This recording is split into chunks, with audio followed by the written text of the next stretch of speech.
Social media ನಮ್ಮ ಬದುಕಿಗೆ ವರವೇ ಅಥವಾ ಶಾಪವೇ? ನಮಸ್ತೆ ಸ್ನೇಹಿತರೆ, ಇಂದು ನಾನು ಮಾತನಾಡಲಿರುವ ವಿಷಯ ಸಾಮಾಜಿಕ ಮಾಧ್ಯಮ. ಇದು ನಮ್ಮ ಜೀವನವನ್ನ ಸುಲಭ ಮಾಡಿದೆ, ಆದರೆ ಅದೇ ಸಮಯದಲ್ಲಿ ನಮ್ಮ ಮನಸ್ಸಿನ ಶಾಂತಿಯನ್ನು ಕಸಿದುಕೊಂಡಿದೆಯಾ? ನಾವು ಬೆಳಿಗ್ಗೆ ಎದ್ದ ತಕ್ಷಣ ನೋಡೋದು ಏನು? ರಾತ್ರಿ ಮಲಗುವ ಮುಂಚೆ ಕೊನೆಯದಾಗಿ ನೋಡೋದು ಏನು? ಹೌದು, ಅದು ನಮ್ಮ ಫೋನ್ ಮತ್ತೆ ಸೋಷಿಯಲ್ ಮೀಡಿಯಾ. ಇದು ನಮ್ಮ ಸ್ನೇಹಿತನೇ ಅಥವಾ ನಮ್ಮ ಸಮಯದ ಕಳ್ಳನೇ? ಇದೇ ಪ್ರಶ್ನೆಗೆ ಇಂದು ನಾವು ಉತ್ತರ ಹುಡುಕೋಣ. ಸೋಷಿಯಲ್ ಮೀಡಿಯಾದಲ್ಲಿ ಒಳ್ಳೆದು ಇದೆ, ಕೆಟ್ಟದ್ದು ಇದೆ. ಮೊದಲನೇದಾಗಿ ನಾವು ಯಾವುದೆಲ್ಲ ಒಳ್ಳೆಯ ಅಂಶಗಳು ಈ ಸೋಷಿಯಲ್ ಮೀಡಿಯಾದಿಂದ ಆಗತ್ತೆ ಇದರ ಬಗ್ಗೆ ತಿಳಿದುಕೊಳ್ಳೋಣ. ಮೊದಲನೇದಾಗಿ ಜ್ಞಾನ ಮತ್ತು ಮಾಹಿತಿ. ಕೆಲವೇ ಸೆಕೆಂಡ್ಗಳಲ್ಲಿ ಜಗತ್ತಿನಲ್ಲಿ ಯಾವುದಾದ್ರೂ ಕೋಣೆಯಲ್ಲಿ ಆಗುವ ವಿಷಯನ ನಾವು ಕೆಲವೇ ಕ್ಷಣದಲ್ಲಿ, ಕೆಲವೇ ಒಂದು ಕ್ಲಿಕ್ ಮಾಡಿದ ಒಂದು ಕ್ಷಣದಲ್ಲೇ ನಮಗೆ ಗೊತ್ತಾಗತ್ತೆ.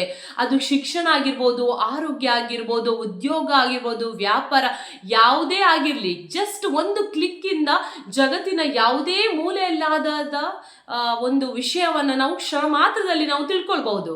ಎರಡನೇದಾಗಿ ಸಂಪರ್ಕ ಮತ್ತೆ ಸಂಬಂಧ. ದೂರದಲ್ಲಿರುವವರು ಕೂಡ ನಮ್ಗೆ ಹತ್ತಿರ ಇದ್ದಾಗೆ ಮಾಡುತ್ತದೆ. ಯಾಕಂದ್ರೆ ನಮ್ಮ ಸ್ನೇಹಿತರಾಗಿರ್ಬೋದು, ಸಂಬಂಧಿಕರಾಗಿರ್ಬೋದು, ಹೊರ ದೇಶದಲ್ಲಿ ಇರ್ಬೋದು, ಎಲ್ಲಿಯ ಪ್ರಪಂಚದ ಎಲ್ಲೋ ಮೂಲೆಯಲ್ಲಿ ಇದ್ರೂ ಕೂಡ ನಮ್ಗೆ ಸೋಷಿಯಲ್ ಮೀಡಿಯಾದಿಂದ ತುಂಬಾ ಹತ್ತಿರವನ್ನಾಗಿ ಮಾಡ್ತದೆ. ಮೊದಲೆಲ್ಲ ಏನು ಒಂದು ಪತ್ರ ಬರೆದ್ರು ವಾರಗಟ್ಲೆ ತಿಂಗಳಗಟ್ಲೆ ಆಗ್ತಾ ಇತ್ತು ಒಂದು ರಿಪ್ಲೈ ಬರಕ್ಕೆ.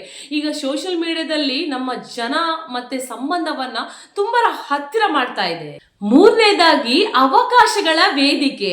ಉದ್ಯೋಗ ಆಗಿರ್ಬೋದು, ವ್ಯವಹಾರ ಆಗಿರ್ಬೋದು, ಪ್ರತಿಭೆ ಆಗಿರ್ಬೋದು, ನಿಮ್ಗೆ ಯಾವುದೇ ರೀತಿಯ ನಿಮ್ಮ ಟ್ಯಾಲೆಂಟ್ ಆಗಿರ್ಬೋದು, ಎಲ್ಲದಕ್ಕೂ ಇದೊಂದು ಒಳ್ಳೆ ವೇದಿಕೆ ಅಂತಲೇ ಹೇಳ್ಬೋದು. ಇದು ನಿಮ್ಮ ಟ್ಯಾಲೆಂಟ್ ಪ್ರದರ್ಶನ ಮಾಡಲಿಕ್ಕೆ ಒಳ್ಳೆ ವೇದಿಕೆ. ಆದ್ರಿಂದ ನಿಮ್ಗೆ ಯಾವ್ದಾದ್ರು ಟ್ಯಾಲೆಂಟ್ ಇದ್ರೂ ಕೂಡ ಇದೊಂದು ಈಸಿ ಮಾಡ್ತದೆ ಸೋಷಿಯಲ್ ಮೀಡಿಯಾ. ಇನ್ನು ನಾಲ್ಕನೇದಾಗಿ ಸ್ವಯಂ ಅಭಿವ್ಯಕ್ತಿ. ನಿಮ್ಮ ಆಲೋಚನೆ, ನಿಮ್ಮ ಭಾವನೆ, ನಿಮ್ಗೆ ಸಂತೋಷ ಆಗಿರ್ಬೋದು, ದುಃಖ ಆಗಿರ್ಬೋದು, ಯಾವುದೇ ರೀತಿಯ ನಿಮ್ಮ ಅಭಿಪ್ರಾಯವನ್ನ ಮುಕ್ತವಾಗಿ ಸೋಷಿಯಲ್ ಮೀಡಿಯಾದಲ್ಲಿ ನೀವು ಹಂಚಿಕೊಳ್ಬಹುದು. ಆದ್ದರಿಂದ ಇದೊಂದು ನಿಮ್ಗೆ ಮನಸ್ಸಿನ ಭಾರವನ್ನು ಕಡಿಮೆ ಮಾಡುವುದಕ್ಕೆ ನಿಮಗೊಂದು ಅವಕಾಶ ಅಂತ ಹೇಳ್ಬೋದು. ಸೋಷಿಯಲ್ ಮೀಡಿಯಾದಲ್ಲಿ ಎಷ್ಟು ಒಳ್ಳೆದಿದೆ ಅಷ್ಟು ಕೆಟ್ಟದ್ದು ಇದೆ, ಆದ್ರೆ ನಮ್ಗೆ ಸರಿಯಾಗಿ ಬಳಸಲಿಕ್ಕೆ ಗೊತ್ತಿರಬೇಕು ಅಷ್ಟೇ. ಇನ್ನು ಈ ಸೋಷಿಯಲ್ ಮೀಡಿಯಾದ ಕೆಟ್ಟ ಅಂಶಗಳು ಯಾವುದು, ಇದರಿಂದ ನಮ್ಗೆ ಏನೆಲ್ಲ ಆಗ್ಬಹುದು ಇದರ ಬಗ್ಗೆ ತಿಳಿದುಕೊಳ್ಳೋಣ. ಮೊದಲನೇದಾಗಿ ಅಡಿಕ್ಷನ್. ಸಮಯ ಹೋದದ್ದೇ ಗೊತ್ತಾಗುದಿಲ್ಲ. ನಾವು ಗಂಟೆಗಟ್ಟಲೆ ಫೋನಲ್ಲೇ ಮುಳುಗ್ತೇವೆ. ಒಂದು ರೀಲ್ಸ್ ನೋಡ್ಲಿಕ್ಕೆ ಹೋಗ್ತೇವೆ, ಆದ್ರೆ ಅದು ನಮ್ಮ ಗಂಟೆಗಟ್ಟಲೆ ಸಮಯವನ್ನ ಕಸಿದ್ಕೊಳ್ತಾ ಇದೆ, ಅದು ನಮ್ಗೆ ಗೊತ್ತೇ ಆಗುದಿಲ್ಲ. ಎರಡನೇದಾಗಿ ಹೋಲಿಕೆ ಮನೋಭಾವ. ಒಬ್ಬರು ಸೋಷಿಯಲ್ ಮೀಡಿಯಾದಲ್ಲಿ ಒಂದು ಇನ್ಸ್ಟಾಗ್ರಾಮ್ ಅಲ್ಲಿ ಆಗಿರ್ಬೋದು, ಫೇಸ್ಬುಕ್ ಅಲ್ಲಿ ಆಗಿರ್ಬೋದು, ಅವರ ಒಂದು ಅಚೀವ್ಮೆಂಟ್ ಹಾಕಿದ್ರು ಅಥವಾ ನಾವು ಎಲ್ಲೋ ತಿರುಗಾಡ್ಲಿಕ್ಕೆ ಹೋಗಿದ್ದೇವೆ ಅಂತ ಹಾಕಿದ್ರು, ಆಗ ನಮ್ಗೆ ಒಂದು ಮನೋಭಾವ ಬರ್ತದೆ, ಅವರು ಸುಖವಾಗಿದ್ದಾರೆ, ನಾನು ಯಾಕೆ ಇಲ್ಲ ಅಂತ ಕಂಪ್ಯಾರಿಸನ್ ಮಾಡ್ಲಿಕ್ಕೆ ಹೋಗ್ತೇವೆ. ಆದ್ದರಿಂದ ನೋಡೋದೆಲ್ಲ ಸತ್ಯ ಅಲ್ಲ, ಒಂದು ಹೋಲಿಕೆಯ ಮನೋಭಾವ ನಮ್ಮ ಒಳಗೆ ಒಂದು ಬರುವುದುಂಟು. ಮೂರನೇದಾಗಿ ಮನುಷ್ಯ ಸಂಬಂಧಗಳ ದುರ್ಬಲತೆ. ನಾವು ಮುಖಾಮುಖಿ ಆದ್ರೂ ಕೂಡ ಹೆಚ್ಚು ಕಾಲ ನಾವು ಫೋನಲ್ಲೇ ಮುಳುಗಿರ್ತೇವೆ, ಸ್ಕ್ರೀನ್ ನೋಡ್ತಾ ಇರ್ತೇವೆ. ಇನ್ನೊಬ್ಬರ ಜೊತೆ ಮಾತನಾಡುವುದಕ್ಕಿಂತ, ಜನರ ಸಂಬಂಧ ಬೆಳೆಸುವುದಕ್ಕಿಂತ ಹೆಚ್ಚು ಟೈಮ್ ನಾವು ಏನ್ ಮಾಡ್ತೇವೆ, ಮೊಬೈಲ್ ಅಲ್ಲಿ ಕಳೀತೇವೆ. ಇದರಿಂದ ಒಂದು ಸಂಬಂಧಕ್ಕೆ ಒಂದು ಬೆಲೆ ಸಿಗ್ತಾ ಇಲ್ಲ. ಈ ಜಾಸ್ತಿ ಮೊಬೈಲ್ ಯೂಸ್ ಮಾಡೋದ್ರಿಂದ ಮನುಷ್ಯ ಸಂಬಂಧಕ್ಕೆ ತುಂಬಾ ಎಫೆಕ್ಟ್ ಆಗ್ತಾ ಉಂಟು. ಇನ್ನು ನಾಲ್ಕನೇದಾಗಿ ನಕಲಿ ಜೀವನದ ಪ್ರದರ್ಶನ. ನಾವು ಏನ್ ಮಾಡ್ತೇವೆ, ನಾವು ಸಂತೋಷದಲ್ಲಿರುವ ಕ್ಷಣವನ್ನ ನಾವು ತೋರ್ಪಡಿಸ್ಲಿಕ್ಕೆ ಹೋಗ್ತೇವೆ. ಯಾವಾಗ ನಾವು ತೋರ್ಪಡಿಸ್ಲಿಕ್ಕೆ ಹೋಗ್ತೇವೆ ಅಲ್ಲೇ ನಾವು ನಮ್ಮ ನಿಜ ಜೀವನವನ್ನು ಕಳ್ಕೊಳ್ತೇವೆ. ಕೆಲವೊಂದ್ಸಲ ಹಾಕಿದೆಲ್ಲ ನಿಜ ಅಂತ ಹೇಳಲಿಕ್ಕೆ ಆಗುದಿಲ್ಲ. ಕೆಲವೊಬ್ರು ಏನ್ ಮಾಡ್ಬೋದು, ಒಂದು ಕಪ್ಪಲ್ ಒಂದು ಫೋಟೋ ಹಾಕಿದ ಅಂತ ಅನ್ಕೊಳ್ಳಿ, ಅವ್ರು ನಿಜವಾಗಿ ಒಂದು ಜಗಳ ಆಗಿ ಒಂದು ಫೋಟೋಗೆ ತೆಗಿಲಿಕ್ಕೋಸ್ಕರ ಒಂದು ಫೋಟೋ ತೆಗೆದು ಹಾಕಿ ಅಲ್ಲಿ ಏನೋ ಸೀನ್ ಆಗಿರ್ಬೋದು, ಆದ್ರೆ ನಾವು ನೋಡ್ತೇವೆ ಏನು ಒಂದು ಫೋಟೋ ಮಾತ್ರ, ಅವರೊಂದು ಎಷ್ಟು ಚೆನ್ನಾಗಿ ಕಾಣ್ತಿದ್ದಾರೆ, ಎಷ್ಟು ಚೆನ್ನಾಗಿ ಒಂದು ಬಾಳ್ತಾ ಇದ್ದಾರೆ ಅಂತ. ಸೊ ನೋಡೋದೆಲ್ಲ ನಿಜ ಅಂತ ಹೇಳಲಿಕ್ಕೆ ಆಗುದಿಲ್ಲ.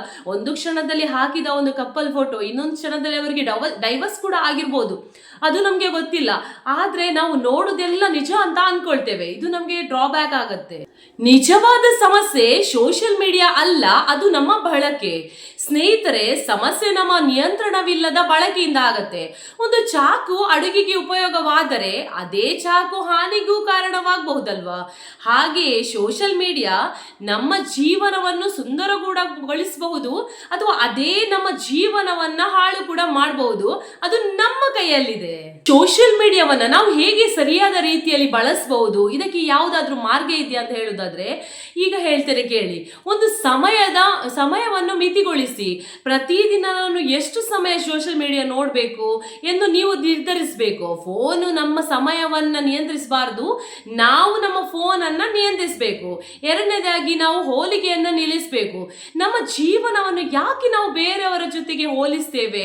ಪ್ರತಿಯೊಬ್ಬರ ಬದುಕು ವಿಭಿನ್ನವಾಗಿದೆ. ನಮ್ಮ ಹಾದಿ, ನಮ್ಮ ಗುರಿ, ನಮ್ಮ ಸಮಯ ಅದು ನಮ್ಗೆ ಮಾತ್ರ ಗೊತ್ತು. ಆದ್ದರಿಂದ ನಾವು ಬೇರೆಯವರ ಜೊತೆ ಹೋಲಿಕೆ ಮಾಡಲೇಬಾರದು. ಮೂರನೇದಾಗಿ ಅರ್ಥಪೂರ್ಣ ವಿಷಯಗಳನ್ನು ನೋಡಿ. ಪ್ರೇರಣಾದಾಯಕ, ಜ್ಞಾನವರ್ಧಕ, ನಿಮ್ಮ ಮನಸ್ಸಿಗೆ ಯಾವುದು ಶಾಂತಿ ಕೊಡುತ್ತೆ ಅಂತ ವಿಷಯವನ್ನ ನೀವು ಜಾಸ್ತಿ ಅನುಸರಿಸಿ. ನಾಲ್ಕನೆಯದಾಗಿ ನೈಜ ಜೀವನಕ್ಕೆ ಆದ್ಯತೆ ಕೊಡಿ. ಪೋಷಕರು, ಕುಟುಂಬ, ಸ್ನೇಹಿತರು ಇವರೊಂದಿಗೆ ನೀವು ಸಮಯನ ಜಾಸ್ತಿ ಕಳೆಯಿರಿ.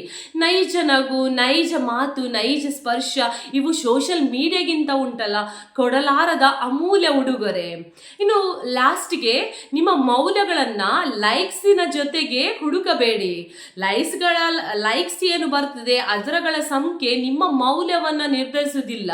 ನಿಮ್ಮ ಗುಣ, ನಿಮ್ಮ ಕೆಲಸ, ನಿಮ್ಮ ಮಾನವೀಯತೆ ಇವೇ ನಿಮ್ಮ ನಿಜವಾದ ಮೌಲ್ಯ. ಆದ್ದರಿಂದ ನೀವು ಏನಾದ್ರೂ ಹಾಕ್ತೀರಿ, ನಿಮ್ಗೆ ಲೈಕ್ಸ್ ಬಂದಿಲ್ಲ ಅಂದ್ರೆ ಅದರಿಂದ ನಿಮ್ಮ ಮೌಲ್ಯ ಏನು ಕಡಿಮೆ ಆಗುದಿಲ್ಲ. ವಿಶೇಷವಾಗಿ ಹುಡುಗಿಯರಿಗೆ ಒಂದು ಸಂದೇಶ ಕೊಡುವುದಾದ್ರೆ, ಸೋಷಿಯಲ್ ಮೀಡಿಯಾ ತೋರಿಸುವ ಸುಂದರ ದೇಹ, ಪರಿಪೂರ್ಣ ಮುಖ, ಆಡಂಬರದ ಜೀವನ ಇವೆಲ್ಲವೇ ಸೌಂದರ್ಯ ಎಂಬ ತಪ್ಪು ಕಲ್ಪನೆಯಲ್ಲಿ ಬಲಿಯಾಗಬೇಡಿ. ನಿಜವಾದ ಸೌಂದರ್ಯ ಎಂದರೆ ಆತ್ಮವಿಶ್ವಾಸ, ಸ್ವಾಭಿಮಾನ, ಮೌಲ್ಯಗಳು, ದಯೆ, ನಿಮ್ಮ ಶಕ್ತಿ. ನೀವು ಫಿಲ್ಟರ್ ಹಾಕದೆ ಹೋದ್ರೂ ಕೂಡ ನೀವು ಸುಂದರರೇ. ನಿಮ್ಮ ಮೌಲ್ಯಗಳನ್ನ ಲೈಕ್ಸ್, ಕಮೆಂಟ್ಸ್, ಶೇರ್ಗಳಲ್ಲಿ ನೀವು ಯಾವತ್ತೂ ಅಳಿಲಿಕ್ಕೆ ಹೋಗ್ಬೇಡಿ. ನೀವು ಯಾವತ್ತೂ ಸುಂದರರು. ಸೋಷಿಯಲ್ ಮೀಡಿಯಾ ನಮ್ಮ ಸೇವಕನಾಗಿರ್ಬೇಕು, ಮಾಲೀಕನಾಗಿರ್ಬಾರ್ದು.